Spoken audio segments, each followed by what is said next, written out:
What happens to those who risk everything for others when the world moves on? Why should you care? Because sometimes the scars you can't see are closest to home, and healing may require more courage than the battle itself. The old Ford pickup rattled down the sun-bleached county road, a dust trail marking Sarah Mitchell's reluctant homecoming. She gripped the steering wheel tighter than she meant to, knuckles white, thumb tapping in a rhythm she couldn't shake from her years overseas. With every mile, the rural Michigan landscape pressed closer. Cornfields and pine forests, the same horizon she once gazed at as a restless teenager desperate to escape. Now, after all she'd been through, 2 tours, medals, funerals, therapy, the kind of hollow applause that never fills you up, she felt like a stranger returning to a place that belonged to someone else. The farmhouse appeared at the end of a gravel driveway, surrounded by a white picket fence chipped and weathered by too many winters. The porch light flickered, as if in greeting, but Sarah hesitated before shutting off the engine. Her breath clouded in the cool afternoon air, heart thumping with a strange blend of hope and dread. She tried to muster gratitude. She still had a home, a family, land. But all she could think about was Duke. Duke had once been her lifeline. He was more than a military working dog. He was her partner, her shadow in the dark, the steady heartbeat beside her through firefights and midnight patrols. She remembered the day he'd tackled her to the ground, taking shrapnel meant for her, and the long weeks after, nursing his wounds, promising him a better life once we make it out. But the Army had a way of moving on without you. Paperwork delays, lost contacts, and the nightmare carousel of deployments and medical discharge meant Sarah lost track of Duke. She was haunted by the thought she'd abandoned him, even as she told herself it wasn't her fault. Now, after years of guilt and bureaucratic hell, she'd learned Duke was in a local shelter. Or more accurately, he'd been labeled unadoptable after 2 failed foster homes, withdrawn and unpredictable, supposedly dangerous. Sarah couldn't imagine the gentle, goofy K9 she remembered being called that. But maybe she shouldn't be surprised. War changed everyone. Inside, the house felt both familiar and foreign. Her mother's crocheted blanket still lay draped across the sofa, but there were new family photos on the mantel, faces Sarah barely recognized. Nieces and nephews grown taller, her brother grayer at the temples. Her mother greeted her with the tight, worried hug of someone who's prayed too long for safe returns. There was no mention of Sarah's absence. No questions about why she stayed away for so many holidays. Just, "You're home. That's enough for today." But enough was a word Sarah rarely believed. After dropping her duffel bag in her childhood bedroom, she headed straight for the barn where the shelter had set up Duke's temporary kennel. The air smelled of hay, old wood, and rain coming on the wind. Jake Ellis, the ranch manager and an old family friend, was already there, leaning against the stall door with arms folded, concern etched deep into his sunburned face. "He's in rough shape, Sarah," Jake said softly. "Won't let anyone touch him. Won't eat unless it's quiet and dark. Sometimes he just stares at the wall." Sarah forced a smile. He always liked his alone time. But when Jake slid back the kennel door, her bravado evaporated. Duke lay curled in the far corner, muscles tense, eyes tracking every movement like a prisoner waiting for the next blow. His once glossy coat was mottled and dull, patches missing along his flank. Scars, old and new, mapped his body. His ears flicked toward Sarah's voice, but he didn't lift his head, didn't wag, not even a flicker of recognition. She crouched low, voice gentle, calling his name as she'd done in so many midnight barracks. "Hey, buddy. It's me, it's Sarah. You remember me, don't you?" No response, just a wary glance, then a slow turn away. The rejection stung, but Sarah had seen that look before, in the eyes of wounded soldiers, in the mirror, on her darkest nights. She understood the barricade of trauma, the urge to retreat from kindness for fear it might hurt more than cruelty. She sat quietly, not reaching out, just letting Duke sense her presence. For an hour, neither moved, only the slow tick of the clock and the soft, almost inaudible whimper that escaped Duke's throat as the wind rattled the barn doors. Jake reappeared, holding a steaming mug of coffee. "He's been through hell, Sarah. Shelter said his last foster tried to force obedience. Got rough. Duke bit him, just once, but people don't want a dog that's broken." Sarah stared at her old partner, guilt gnawing her insides. "Maybe we're both broken." She traced the service medallion on her bracelet, her throat tight. "But I owe him more than I can say." As dusk settled, the storm clouds gathered, rumbling their warning across the valley. Sarah stayed by Duke's kennel long after Jake left, promising herself she wouldn't rush, wouldn't force, wouldn't let the world move on without Duke again. She didn't know if he'd ever trust her, or anyone, again. But as thunder rolled, and the first drops of rain spattered the barn roof, she made a silent vow.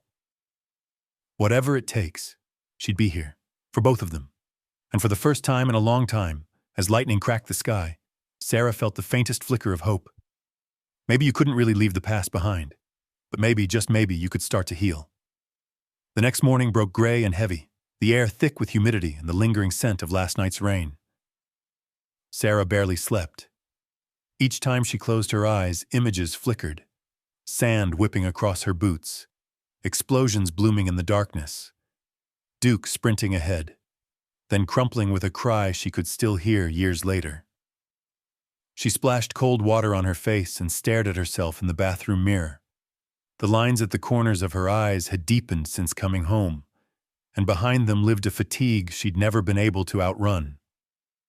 She found Jake already out by the barn, feeding the horses. His easy, practiced movements spoke of a lifetime spent on this land. Mornings and evenings marked not by clocks, but by chores and animals' needs. Sarah envied the steadiness of it. She sipped burnt coffee from a chipped mug and nodded toward the kennel. "How's Duke?" Jake's expression was grave. "Didn't eat much overnight. I checked the cameras. He just paces. Lies down for a few minutes, then right back up." He paused, voice low. "He's not the dog I remember, Sarah. And that's not all his fault." Sarah set her mug down, bracing herself. Jake rarely minced words. "Tell me." Jake leaned against a post, arms crossed. After the army, he bounced around. First foster was a guy who meant well, just didn't know how to handle a retired K9. Duke jumped at every little noise, tore up the house. They gave up after a month. Next family. They thought tough love meant yelling, yanking the leash, showing him who's boss. He snapped. Didn't break skin, but it was enough. Animal control got involved. Now people say he's dangerous. Sarah's jaw tightened. He saved lives. He doesn't deserve this. Jake looked at her, eyes tired. "Neither do you. But it's not about deserving, is it?" He gave her a gentle pat on the shoulder. "You do what you can. Just be patient. He might never come all the way back." Sarah swallowed hard, anger mixing with guilt. She thanked Jake, then made her way inside the barn. Duke was awake, tense, pressed against the back of the kennel. His ears perked at the sound of her boots on the straw, but there was still no welcome in his gaze, just wariness, and something like shame. She sat on a wooden crate, setting a bowl of fresh water and chicken near the bars. She didn't try to touch him. Instead, she talked, her voice low and steady, weaving familiar words from old routines. "Good boy. It's okay. No one's gonna hurt you. Not here." A sudden boom of thunder rattled the barn, sharp and violent. Duke froze, eyes wide, chest heaving, his whole body coiled, legs ready to bolt even with nowhere to go. For a split second, Sarah was transported back. IEDs, mortars, the echo of chaos. She forced herself to breathe, shoulders square, tone calm. "Easy, Duke, just a storm. You're safe." She began humming a song they both knew, a lullaby she'd used on long deployments, a thread of memory meant to anchor them both. The sound was shaky, but it was all she had to offer. Minutes passed in tense silence. Finally, Duke inched closer to the bars, nose twitching, but he didn't touch the food. Sarah stayed until her legs cramped, then stood and left the door open just a crack, so he could see her coming and going. She wanted him to know. She wasn't leaving, not this time.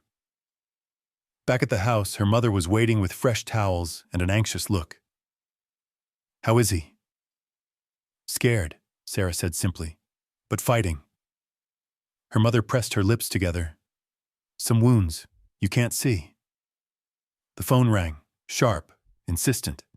Sarah almost ignored it, but Jake answered and handed her the receiver. "It's Mrs. Carter, your neighbor." Sarah took the call, polite but wary. Mrs. Carter's voice came through thin and high-pitched. "Sarah, dear, I just wanted to check in. I heard you've got Duke with you now. I'm sure you know, but there are people in town who are worried. About their kids, about their pets. He's got a reputation, you know." Sarah forced herself to keep her voice even. "He's not a threat. He just needs time." Mrs. Carter tutted. "I hope so, honey. Folks around here, they don't take chances. I'd hate to see animal control get involved again." The conversation left Sarah rattled, a cold ball of dread forming in her stomach. She hung up and looked out the window, watching the clouds gather again on the horizon. The world didn't care that Duke had once saved lives, or that Sarah's heart ached every time she saw his fear.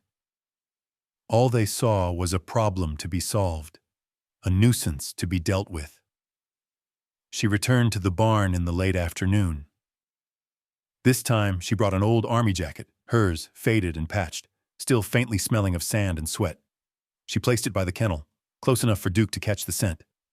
For a moment he hesitated, then nosed the fabric, nostrils flaring as if sifting through a dozen old memories. Sarah watched him, fighting tears. "I'm not giving up on you, buddy. Not ever." That night, as rain pelted the windows, she sat by her childhood desk, journaling by flashlight. She wrote about guilt, about responsibility, about the twisted feeling of coming home and still feeling lost. Downstairs, the house was quiet, save for the storm and the distant creak of barn doors in the wind. But Sarah was determined. No matter what the neighbors thought, no matter how slow the progress, she'd give Duke the one thing he'd never had since leaving her side: a chance. A real one. And outside, in the barn, Duke curled up against the jacket, eyes open, ears flicking at every rumble of thunder. He didn't sleep, but he didn't hide from the storm either. Night came quietly, laying a soft hush over the house and barn, as if the world itself was holding its breath. Sarah found herself sitting at her old desk, hunched over a battered leather journal that had traveled with her through every deployment. Her hands shook slightly as she opened to a blank page, the lines waiting for confessions she'd never voiced aloud. She uncapped a pen and let the words spill out, hesitant at first, then a rush, a flood. "Another nightmare last night. I keep seeing the convoy, the dust, the screaming, Duke running. Guilt is heavy. Feels like sand in my boots. Why did I leave him behind? Why did I make it home when so many didn't?" Her handwriting wobbled with fatigue, the letters thin and spidery. She paused, listening to the distant sound of thunder rolling away, and thought about Duke, how even now he was probably pacing in his kennel, as trapped by old ghosts as she was. She wrote on, forcing herself to face the memories. I can still smell the blood, hear the static on the radio. I wake up choking, heart pounding. Mom says I'm safe now, but my brain doesn't know the difference. And Duke, God, Duke. He's a shell. We're both stuck in the same loop. Maybe I'm not just here to save him. Maybe he's here to save me. She closed the journal and pressed her palms flat against it, as if she could pin the pain down, keep it from slithering into her dreams. Downstairs, the house was silent, except for the occasional creak as it settled. Her mother had gone to bed early, leaving Sarah alone with the ghosts. Unable to sleep, she slipped on an old hoodie and made her way out to the barn. The air was sharp with the scent of rain-soaked earth and straw. Duke's kennel was just visible in the faint glow of a security light. He was awake, restless, pacing a narrow path along the bars. His ears flicked toward Sarah as she entered, but he didn't make a sound. Instead, he stopped and stared at her, his eyes reflecting a wary intelligence. Sarah crouched outside the kennel, tucking her knees under her chin. "Hey, partner," she whispered, voice rough. "It's late. Too late for both of us to be awake, huh?" She watched as Duke sniffed the jacket she'd left earlier, circling it twice before lying down, still tense but no longer turned away from her. In that moment, Sarah saw herself mirrored in his posture, tight, coiled, never truly at ease. The barn felt like a confessional, walls bearing witness to two souls who had seen too much and healed too little. She began to talk, softly, almost to herself. "I keep thinking about that night outside Kandahar. The convoy. IED went off. We both hit the ground so hard. I thought I lost you, Duke. Thought I lost myself, too. Afterward, everyone said I was lucky, but luck doesn't feel like this." Her voice wavered. "Sometimes I wonder if I even deserve to feel better." Duke's ears twitched at the sound of her voice, and Sarah thought she saw a glimmer of the old dog, the one who'd comforted her during the worst nights, the one who'd nudged her awake when nightmares got too close. Jake's words from earlier echoed in her mind. Healing takes patience, not force. She looked at Duke, realizing that they were both fighting the same enemy, trauma that refused to let go. Minutes ticked by, both of them sitting in the hush of the barn. Occasionally, Sarah would reach into her pocket, toss a treat gently toward Duke. Sometimes he'd sniff at it, sometimes not. She didn't mind. The act was less about reward and more about building a bridge, one small gesture at a time. Finally, when the wind outside calmed, Sarah stood up, legs aching. She gave Duke one last look before leaving. "I'll be back in the morning," she promised. "No more goodbyes. Just good nights." She returned to her room and lay on her childhood bed, staring at the ceiling. The day's events played in her mind, mingling with older, sharper memories until everything felt heavy and raw. Sleep came in jagged fragments, an hour here, a few minutes there, always chased by the sense that something was unfinished. At dawn, she awoke to the soft light of early morning filtering through the curtains. She dressed quickly and hurried back out to the barn, almost afraid of what she'd find. But Duke was there, eyes tracking her movements, still wary but no longer flinching as she approached.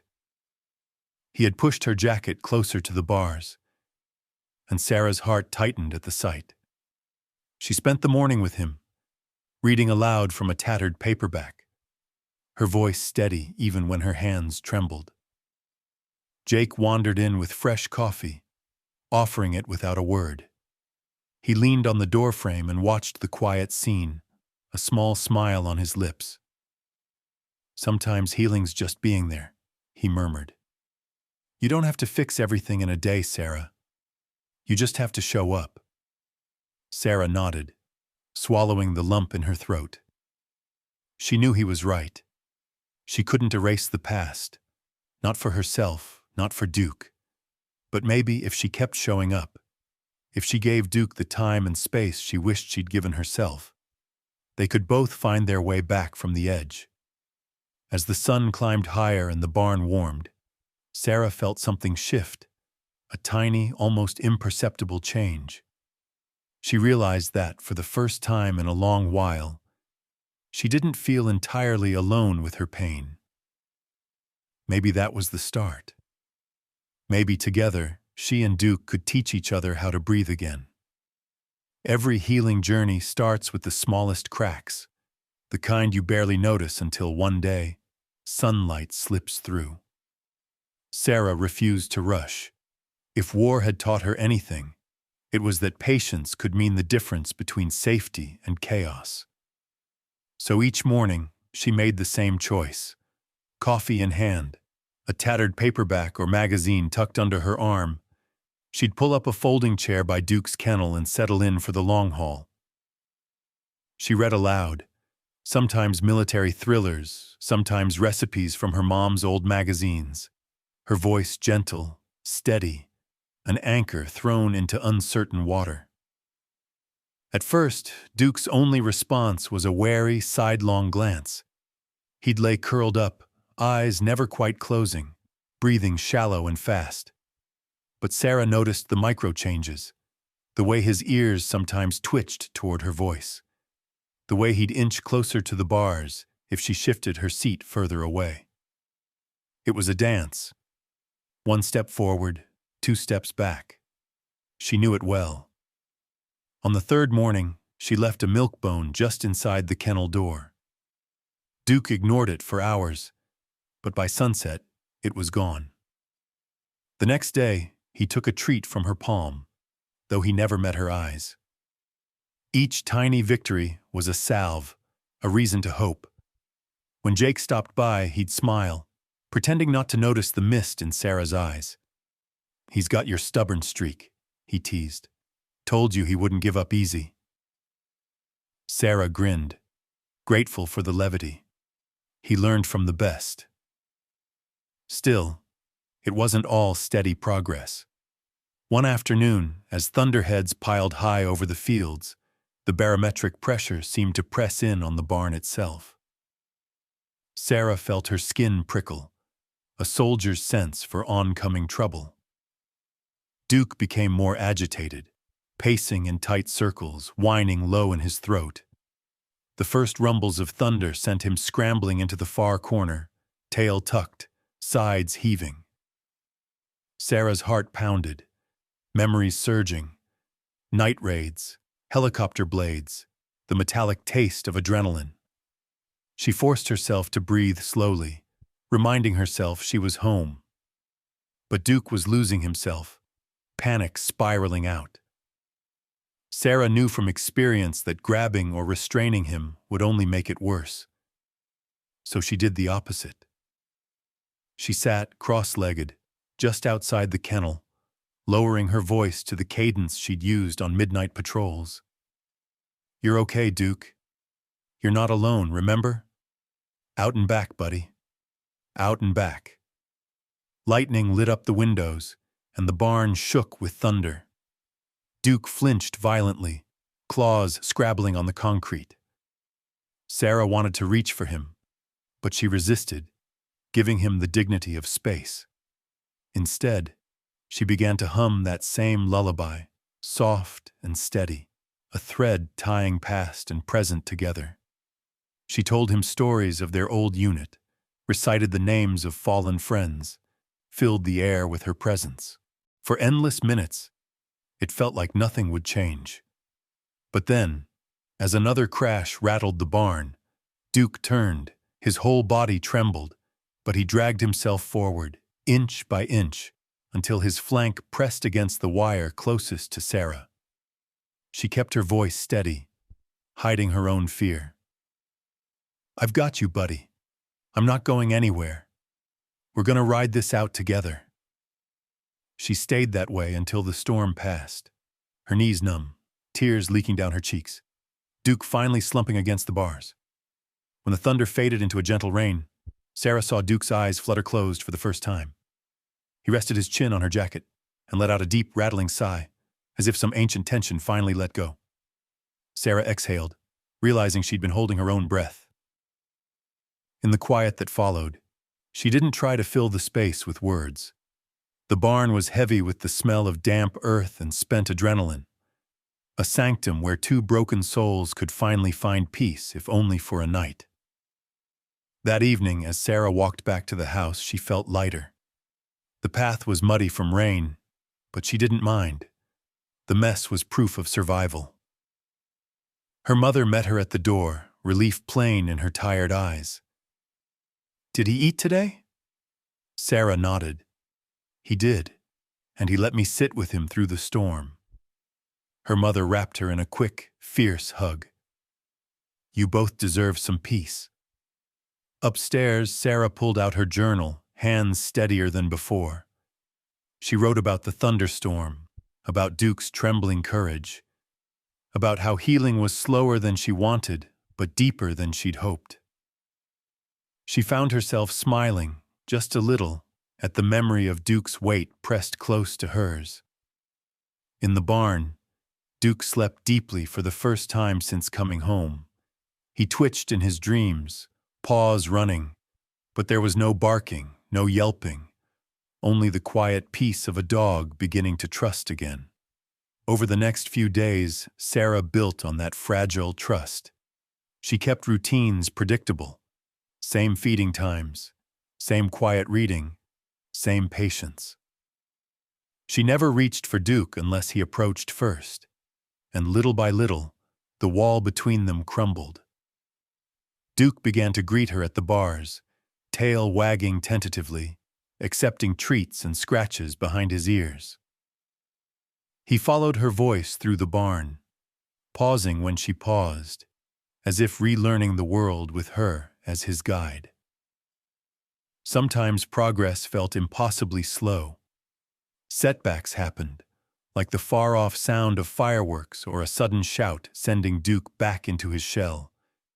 But each recovery was quicker, each day brighter than the last.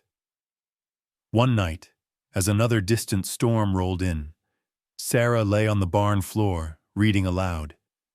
Duke curled up beside her, not quite touching but closer than ever before. She caught herself laughing at a silly line in her book, and Duke lifted his head, ears pricked, as if surprised by the sound.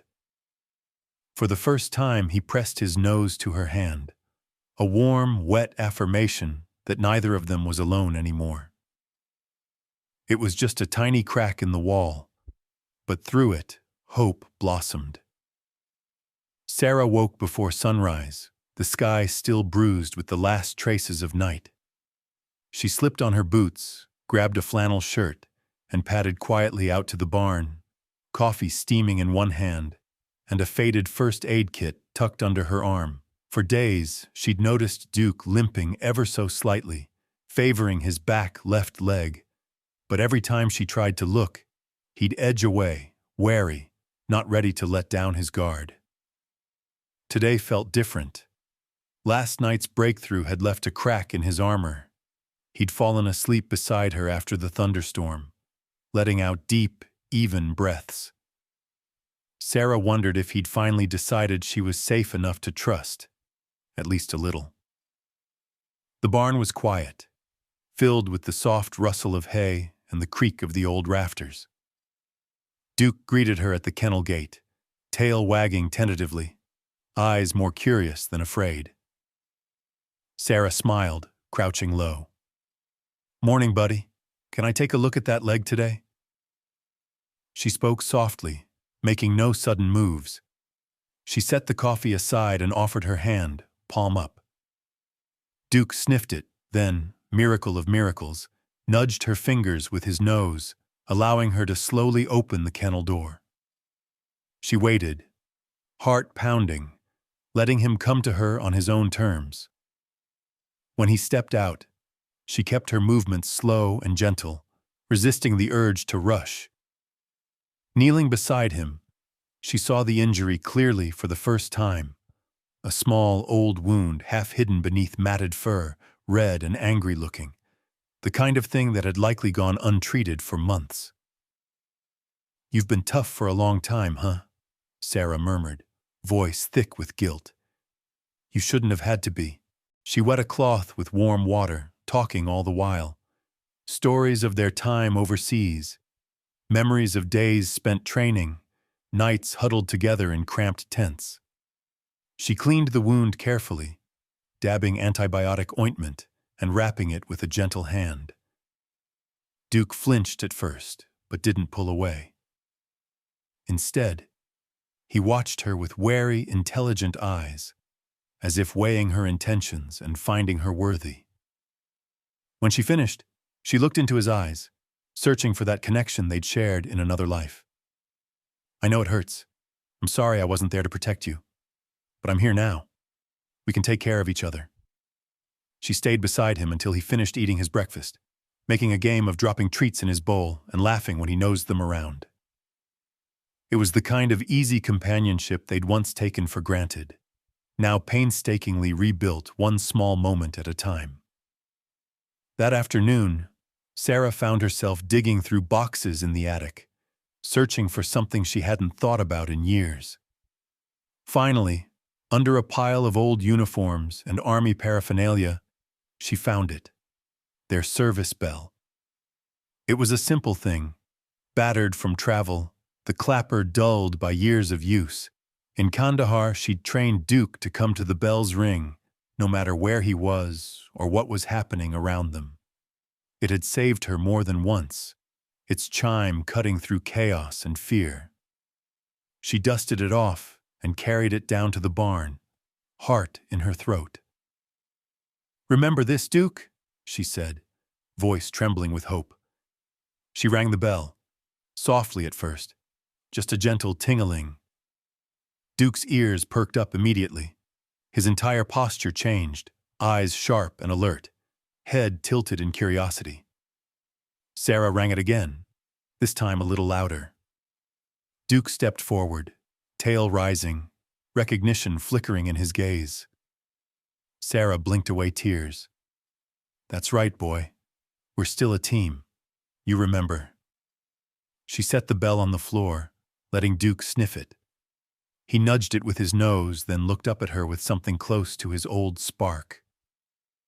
For the first time since coming home, Sarah felt the weight on her chest ease a bit, replaced by a cautious, aching joy. Later, as the sun dipped below the tree line, painting the fields gold, Sarah sat with Duke at her feet, absently stroking his head. She spoke aloud, sometimes to him, sometimes to herself. She confessed the things she'd kept locked inside for too long.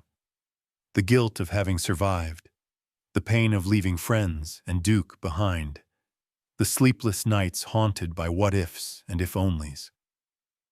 Duke listened in that quiet, attentive way dogs do, not judging, not trying to fix, just being present. She realized suddenly that healing wasn't just about Duke learning to trust her again.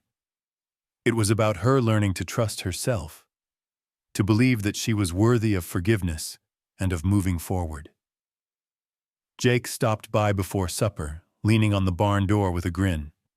"You two look good together," he said. "He seems lighter." Sarah nodded. "He's getting there. So am I." As dusk settled, Sarah rang the bell one more time, and Duke responded instantly, ears perked, tail wagging, ready to follow her anywhere. It was a small miracle, a piece of their shared past resurfacing, stronger for having survived the worst. That night, for the first time since coming home, Sarah slept soundly. Down in the barn, Duke curled up on her old army jacket, the bell tucked close by, as if he too had finally found a place where he could rest.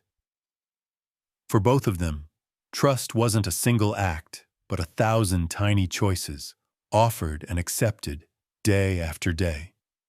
It was a two-way street, and tonight, for the first time, it felt like they were walking it together. The rhythm of recovery was fragile, an unspoken agreement between Sarah and Duke that each new day would offer another chance. Their routines became anchors. Morning walks along the misty fence line, slow afternoons basking in the barn's patchwork sunlight, evenings spent reading side by side.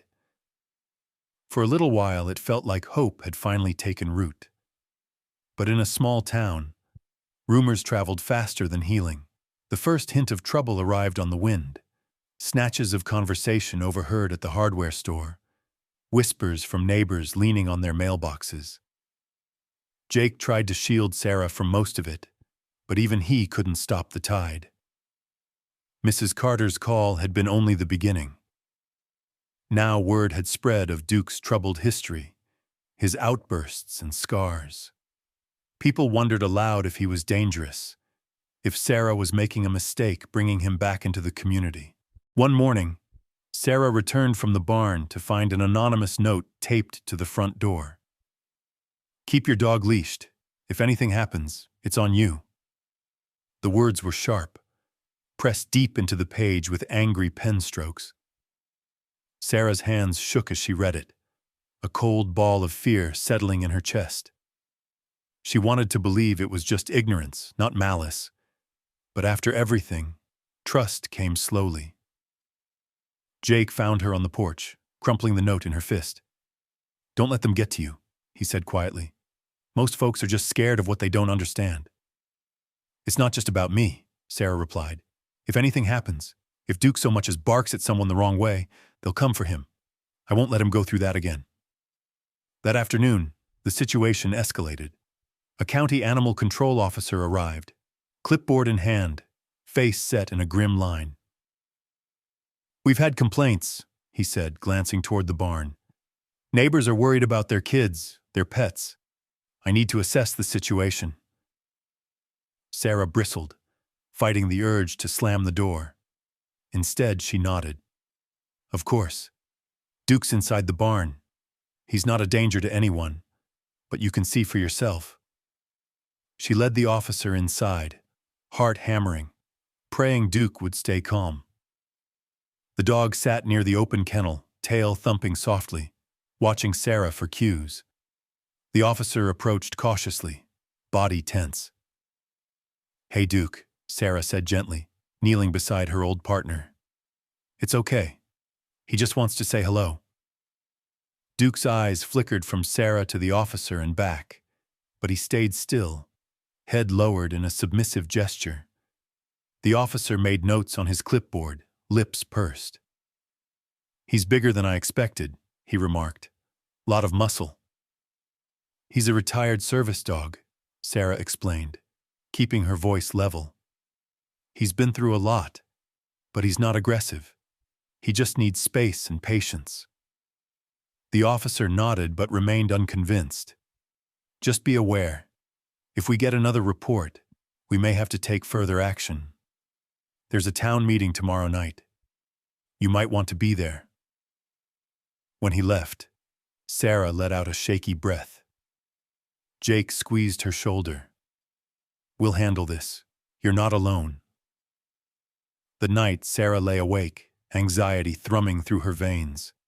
She replayed every interaction with Duke, searching for signs she might have missed, any hint that he could lose control. She remembered the dark years after her own discharge, the way people looked at her with pity, or worse, suspicion. Broken. Dangerous. The words stung just as sharply now as they had then. She turned to her journal, writing out her fears and doubts. People want easy answers. They want someone to blame. But I know Duke. I know what it means to be pushed to the edge and still choose kindness. I can't let them take him away. Not after all we've been through. The next evening, the community gathered in the small church basement, the air thick with anticipation and barely masked tension. Folding chairs scraped across the floor as townsfolk settled in, faces familiar and wary. Sarah sat near the front, Jake on one side, the town veterinarian, Dr. Patel on the other. Duke waited outside with Jake's son, head poking through the window, eyes fixed on Sarah. The animal control officer stood to address the crowd. There have been concerns about Duke's presence. We all know his story, a hero overseas. But since then, there have been incidents. People are worried. A murmur rippled through the room. Sarah felt the weight of their scrutiny, the same pressure she'd felt after every mission gone wrong. She stood, clearing her throat, voice steady despite the tremor in her hands. I know Duke isn't perfect. Neither am I. We both carry scars you can't see. But he's not the threat you think he is. He's a survivor. All he needs is a chance. Dr. Patel rose, voice calm and firm. I've examined Duke. His trauma is real, but he's made remarkable progress. The problem isn't the dog. It's misunderstanding and fear. Suddenly, a loud bang echoed outside. A car backfiring, sharp and sudden. Through the window, everyone saw Duke freeze, then look frantically for Sarah. The crowd held its breath. Instead of panicking or barking, Duke pressed himself to the door, searching for her. Sarah rushed outside, dropping to one knee. Duke, I'm here. You're safe, she soothed. He nudged her hand, trembling, but didn't bolt or growl. It was a small miracle, one the whole community witnessed. Back inside, the mood shifted. A representative from the local veterans group stood up. This isn't just about a dog. It's about how we treat those who come home changed by what they've lived through. Sarah and Duke are proof that people and animals can heal if we let them. There was a long pause, then nods, murmurs of agreement. The animal control officer closed his notebook, looking at Sarah with a new respect. We'll give you both a second chance, but you have to keep showing us you're trying. Relief flooded Sarah, tears prickling her eyes. She glanced at Duke, still anxious, but safe. Jake gave her a thumbs up from across the room. For the first time, Sarah felt the town shift from judgment to support. Redemption wasn't easy, but tonight, it felt possible. That night, she sat in the barn with Duke curled up beside her, both of them exhausted but lighter. The world wasn't fixed, but for now it was enough. They'd earned another day together, a victory in itself. The sun rose over Mitchell Farm in a wash of soft pink and gold, catching the dew on the tall grass, turning the old red barn into something almost magical. For the first time in years, Sarah felt that the world was shifting in her favor, even if only by degrees. The night of the town meeting had been a turning point. Maybe not a full victory, but a sign that second chances were real. The people who once eyed her with suspicion now greeted her at the feed store, and even Mrs. Carter offered a hesitant wave when their paths crossed on the lane. But the real change was in Duke. Each morning, he met Sarah at the gate, tail up, eyes bright, and he'd nudge her hand as if to say, "What's next?" Their morning walks became a ritual, boots crunching on gravel, Duke trotting at her side, nose twitching with curiosity at every new scent. The first few days, Sarah kept him leashed, cautious, but soon she found herself unclipping it at the back field and letting him run free. He bounded through the tall grass, ears flapping, looking back every so often, as if to make sure she was still there. She always was. After their walks, they'd sit by the pond under the willow tree, watching the ducks glide across the water, letting the quiet wrap around them like a blanket. Sometimes Sarah talked, telling Duke her plans for the day, her worries, her memories. Sometimes she just listened to the wind, grateful for a silence that no longer felt empty. Jake noticed the change. "You're both looking stronger," he said one afternoon, tossing hay to the horses. "Like you've remembered how to live again." Sarah grinned, brushing a strand of hair from her face. "We're trying. Turns out healing doesn't have to be lonely. That sense of possibility spurred Sarah to step further outside her comfort zone. She accepted Jake's invitation to join him, volunteering at a local veterans support group in town. She brought Duke along, nervous at first, but the reaction surprised her. The vets gathered in the community center, a mix of old friends and newcomers, some with canes, some with scars, all carrying invisible burdens. Duke greeted each person gently, tail wagging, lowering his head to let them scratch his ears. Some of the vets flinched away at first, but soon laughter bubbled up. Duke's patience worked a quiet magic, breaking down walls Sarah had struggled to breach on her own. One afternoon, a little girl named Maddie came with her father, a Marine who rarely spoke. Maddie, wary of dogs after a childhood bite, clung to her dad's leg. Duke approached slowly, lying down a few feet away, not making eye contact. Sarah watched as, over the course of an hour, Maddie inched closer, curiosity winning out over fear. Finally, she reached out a tentative hand and touched Duke's head. He wagged his tail softly, as if promising her she was safe. Maddie's father smiled for the first time Sarah had ever seen. Word spread about Duke, the broken dog who was anything but. People in the neighborhood stopped by to watch Sarah work with him, sometimes bringing their own dogs, sometimes just sitting quietly nearby. Duke never growled or snapped, not even when a toddler tugged his tail. Instead, he leaned into the attention, tail wagging, eyes shining. For Sarah, these moments felt like proof that even the deepest scars could heal with time, patience, and community. The days settled into a steady, hopeful rhythm. Mornings with Duke, afternoons volunteering, evenings spent at home with her mother, swapping stories over supper. Sometimes Sarah would catch her reflection in the kitchen window and see someone she recognized. Not the broken woman who'd come home months before, but a version of herself she'd almost forgotten. One afternoon, Sarah found herself at the pond with Duke, watching the sunset paint the sky in shades of orange and lavender. She pulled out her old journal, running her fingers over the battered cover. For the first time, her entry was simple. "We made it through another day. Duke is healing, and so am I. Maybe the hardest battles are the ones we fight after the shooting stops."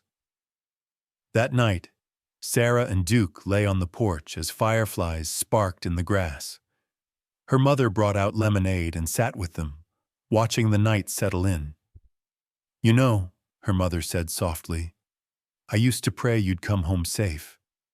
I didn't realize the real work would start after you got here." Sarah nodded, understanding more than she could say. She glanced at Duke, who was curled at her feet, dreaming of fields and fresh air, his paws twitching in some peaceful memory. The world had knocked them both down, but here they were, still standing, still trying. Jake joined them with his guitar, strumming a quiet tune as the stars came out. Sarah hummed along, Duke's head resting in her lap, the warmth of his trust grounding her in a way she hadn't known she needed. As the night deepened, Sarah found herself smiling for no reason, hope blooming quietly in her chest. She didn't know what tomorrow would bring, maybe setbacks, maybe storms, but she knew she wasn't alone. Together, she and Duke had built something stronger than fear, a life worth living, a routine that felt like a promise kept. Healing, she realized, wasn't a finish line. It was 1,000 ordinary days, strung together by patience, kindness, and the courage to keep showing up. And with Duke by her side, she was finally ready to see where the path would lead. As spring melted into summer, something changed in the air around the Mitchell farm. The routines that once anchored Sarah and Duke now became launching pads for something bigger, a new mission born from hard-won hope. Sarah felt the momentum building each morning as she laced up her boots, Duke at her heels, his energy brighter and steadier every day. They had come so far together, but it was Duke who showed Sarah what their next step should be. It started at the Veterans Support Group on an ordinary Wednesday afternoon.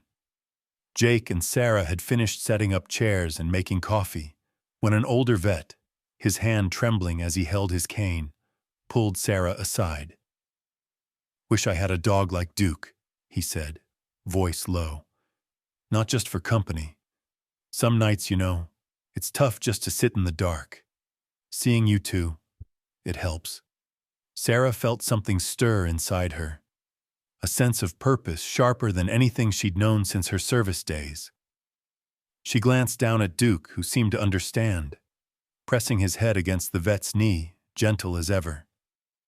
"Maybe you can," she replied, a seed of an idea beginning to grow. "Maybe there's a way for more dogs like Duke to find folks like us." That night, Sarah couldn't sleep. She pulled out her journal and started sketching a plan. She wrote about the power of connection, the way Duke calmed her nightmares, how his presence gave her courage to face each day. She thought about the other unadoptable dogs she'd seen at the shelter, eyes full of hope and heartbreak, waiting for someone to give them a second chance. She remembered her own darkest nights and how a single act of patience, a single loyal companion, could turn everything around. The next day, Sarah called Jake over after chores, sharing her idea in a rush of excitement. "What if we start a program?" she said. "Not just for veterans, but for anyone dealing with trauma, retired service dogs paired with people who need them most. We could train them together. We know how hard it is, but we also know how good it can get. Duke could be the face of it." Jake's grin spread wide. "I like it. We could talk to Dr. Patel, the vet, see if he knows more dogs who need homes. And the folks at the shelter. We've got space. We've got time. Most of all, we know what it means." In the weeks that followed, the project grew from a dream into reality. Sarah and Jake called it Second Leash, a name that made people smile and sparked questions everywhere they went. They partnered with Dr. Patel in the local shelter, gathering a list of dogs deemed too much trouble, too anxious, or too hard to place. To Sarah, these labels felt painfully familiar, echoes of what she'd heard about herself after coming home. But she saw possibility in every wagging tail and hopeful gaze. Duke became the program's ambassador. Sarah and Jake took him to schools, libraries, therapy groups, anywhere people might need a reminder that healing was possible. At each event, Sarah told Duke's story, his courage in combat, the pain of losing his purpose, and the miracle of finding his way home. She spoke honestly about trauma and guilt, about the slow process of rebuilding trust, and the way a single loyal friend could make all the difference. Duke worked his quiet magic wherever he went. At the local elementary school, children gathered around him, hesitant at first, then delighted as he gently nudged their hands. One little boy, terrified of dogs since a bad experience, eventually crept closer. Duke sat very still, tail thumping, until the boy finally managed a shaky smile and ran his fingers through Duke's fur. The whole room seemed to exhale in relief, and Sarah blinked back tears. At a therapy group for survivors of domestic violence, a woman named Lila shared her story, how her trust had been broken again and again. Duke lay at her feet, head resting on her toes, as if to say, "You are safe now, I'm here." When Lila looked up, her voice cracked, but her words were clear. "If he can learn to trust again, maybe I can too." News of Second Leash spread quickly. The local paper ran a feature calling Duke the comeback canine, and the story was picked up by a regional TV station. Donations and offers of help poured in: leashes, food, volunteers with backgrounds in training and therapy. Veterans from across the county reached out, some offering to help, others quietly asking if there might be a dog for them. The barn filled with new faces, dogs and people alike, each carrying stories of loss and hope. Sarah ran training sessions in the mornings, guiding both animals and humans through basic commands, gentle corrections, and the harder work of patience. She watched as withdrawn dogs blossomed under gentle hands, and as wounded people found courage in new routines. Jake became the unofficial cheerleader, organizing events and making sure every dog had a cozy bed and every participant felt welcome. Through it all, Duke remained the heart of the program. He wore his old army bandana with pride, his limp now barely noticeable. He greeted each newcomer with the same calm presence, teaching by example that healing was messy but possible. Some days were hard. Not every dog bonded right away. Not every person found trust easy. There were setbacks, anxious barks, quiet tears, moments when it seemed too much. But Sarah saw herself in every struggle, and she knew better than to give up. One summer evening, the farm hosted its first open house. Families picnicked under the trees, veterans swapped stories by the barn, and children raced with the dogs through the long grass. Duke lay at Sarah's side as she watched the sun set, her heart full. For the first time, she realized they'd built something lasting. Not just a safe place for themselves, but a beacon for anyone needing proof that the past doesn't have to decide your future. Side by side, she and Duke had found their new mission. Not just surviving, but serving, together, for as long as it took. The church was packed that Saturday afternoon, the air thrumming with anticipation. Folding chairs filled every inch of the community hall, the walls decorated with photos of smiling veterans, families, and rescue dogs, all captured in moments of newfound hope. Sunlight streamed through the tall windows, falling on Duke as he rested calmly at Sarah's feet, his muzzle silvering with age, his eyes alert and peaceful.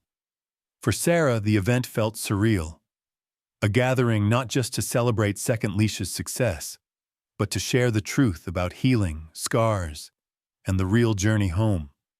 Sarah took the stage as the room quieted. She looked out at faces both familiar and new. Veterans with medals pinned to their jackets, kids bouncing in their seats, parents holding hands, Lila with her therapy dog at her side, Jake beaming in the front row. Sarah's mother sat by the aisle, her proud smile shining brighter than the sunlight itself. Sarah paused, steadying her breath. "Thank you for being here," she began, her voice carrying in the hush. "Today isn't just about dogs, or even about veterans. It's about all of us, the things we carry, and the hope we find when we choose not to carry them alone." She glanced down at Duke, drawing strength from his quiet presence, and continued. "People ask me what healing means. I used to think it was a finish line, something you crossed when you were fixed. But I've learned that healing isn't linear.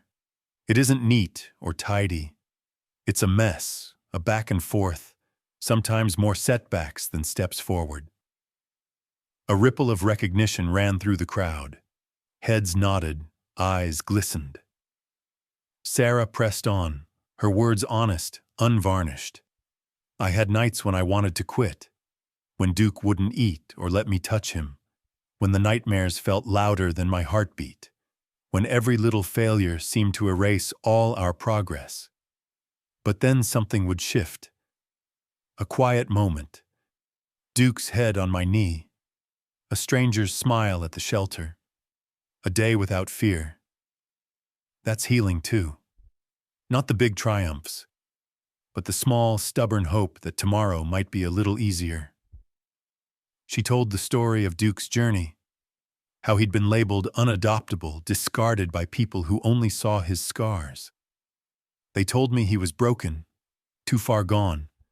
But I saw a friend who was hurt, not hopeless. I saw myself in him. Sarah paused, heart swelling with both pain and gratitude. Connection is medicine. That's the lesson Duke taught me. It wasn't training that saved him, or me. It was learning to sit in silence, to listen, to let someone else set the pace. Trust, once broken, takes time to restore. There were days we went backwards, but we always came back to each other. She met Lila's eyes, then Maddie's, and nodded softly. Forgiveness and guilt are the hardest weights to put down. I spent years thinking my worst mistake was leaving Duke behind. But the truth is, my greatest regret was almost giving up on myself. Duke helped me realize that loyalty and patience aren't just gifts we give others. They're what we have to give ourselves, too. Jake's voice called out from the crowd, warm and proud. Second chances, right, Sarah? She grinned. That's right. Second chances matter. Duke was called unadoptable. I was called a damaged goods after the army. But labels are just words. They don't know your story or how strong you really are. This room is full of people who've been told they're broken, who thought they'd never find peace again. But look around. Every scar here tells a story. Not of defeat, but of survival and love. The mood in the hall shifted from solemn to electric. People leaning in, wiping eyes, some quietly reaching for the hands of loved ones. Sarah motioned for those who wanted to share their own stories. One by one, voices rose, a veteran describing his fear of crowds, a mother grateful for her child's first hug with a rescue dog, Lila thanking Duke for helping her believe in safety again. Each story etched new meaning onto the day, building a tapestry of community out of shared pain and healing. Then something remarkable happened. Maddie, the little girl who had once been terrified of dogs, stood and walked to the front. She hesitated, glancing at her father, then knelt beside Duke, wrapping her arms around his neck. Duke held still, tail wagging, accepting her hug with the gentlest patience. The whole room broke into applause, and Maddie beamed, a testament to courage rediscovered. A wounded veteran, silent until now, stood beside Sarah. His voice was low but steady. "You gave us all hope," he said simply. "You showed us we could come back too." Sarah felt tears threaten, but she stood tall, letting the emotion wash over her. She looked at Duke, who met her gaze with an expression full of trust and quiet strength.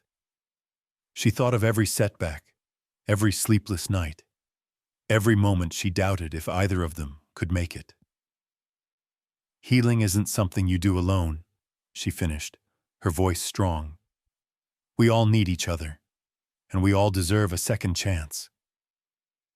As the hall erupted in applause and laughter, Sarah realized that what they'd built, a home, a program, a legacy, would last far beyond her and Duke. It would live in the stories, in the hope they'd ignited in each other. That night, as the community gathered for a barbecue on the church lawn, Sarah stood with Duke in the fading light. He lay at her feet, surrounded by children and veterans, their laughter ringing in the summer air.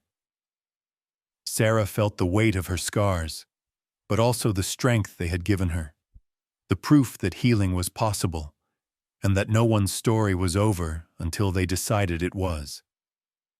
In that moment, Sarah knew that true healing wasn't about erasing the past. It was about learning to carry it together and using every scar as a lesson in love, connection, and courage. Months passed, and with each changing season, the farm's story grew richer, woven into the land like the wildflowers that dotted the pastures. Summer faded into a golden autumn, the leaves turning and falling, each day marked by small rituals and quiet victories. Where there had once been loneliness and raw pain, now there was the steady hum of belonging, a patchwork community stitched together by healing, patience, and a stubborn refusal to give up. In the heart of it all was Duke, now a little grayer around the muzzle, but with the same quiet dignity he'd brought home from war. Most afternoons, Sarah would find him sprawled on the front porch, sun-warmed and content, his head resting on her old army jacket. Sometimes a child from the neighborhood would come running up, giggling and breathless, and Duke would wag his tail, rising with effort to greet them. He was no longer just Sarah's dog. He belonged to everyone who'd ever needed a reminder that second chances were possible. Sarah's days found new purpose. She led group sessions for veterans and families in the farmhouse living room, the walls now adorned with photographs, rescued dogs with their new owners, children's crayon drawings, snapshots from Second Leash's earliest events. The stories spilled out in every direction. A Marine who'd once refused to leave his house now hiked weekly with his service dog.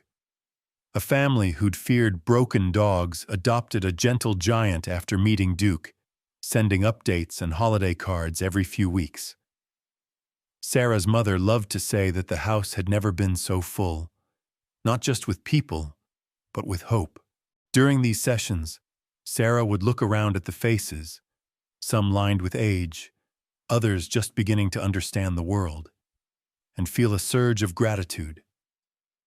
"Maybe we can't erase every scar," she'd say, the group listening in a silence heavy with understanding. "But we can choose what comes next. Every day we show up for each other, we prove that healing isn't a solo act. It's a team effort. Sometimes the bravest thing you can do is reach out, wait, and trust that someone will take your hand." The lessons Duke had taught her were everywhere. In the patience needed to coax a frightened dog from under a table, in the persistence required to mend a friendship broken by misunderstanding, in the simple power of sitting quietly with someone who needed to be seen. As Sarah watched the community grow, she realized that their story wasn't just about survival. It was about transformation, about the courage to believe in something better, even when the past felt too heavy to lift. On the anniversary of Second Leash's founding, the farm was livelier than ever. Families gathered for a potluck under strings of golden lights, the tables piled high with homemade casseroles, pies, and fresh bread.